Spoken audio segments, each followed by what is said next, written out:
Labbaik Allahumma labbaik. Sesaat lagi kita ikuti info terbaru kondisi terkini Jamaah Haji Kota Tegal di Tanah Suci dalam program spesial Liputan Haji Sebayu FM.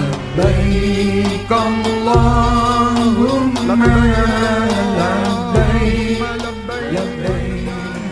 Wal ni'matan laka wal mulk la syarika lak. Bersama laporan Dr. Emi selaku tim kesehatan Haji Daerah Kota Tegal bahwa saat ini jamaah Haji Kota Tegal dalam kondisi baik-baik saja.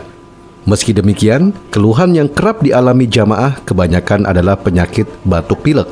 Hal ini seperti dikatakan Dr. Emi terjadi akibat kelelahan dan cuaca.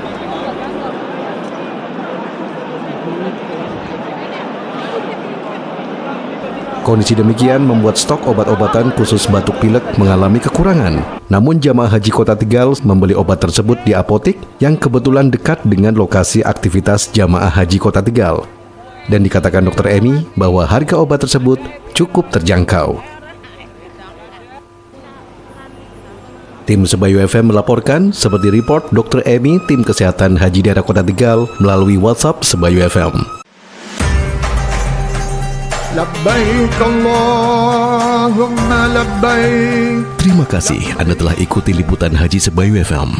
Dapatkan info terbaru kondisi jamaah Haji Kota Tegal di Tanah Suci berikutnya tetap di 94 Sebayu FM. Labbaik Allahumma labbaik. Wal ni'matan laka wal mulk la syarika lak.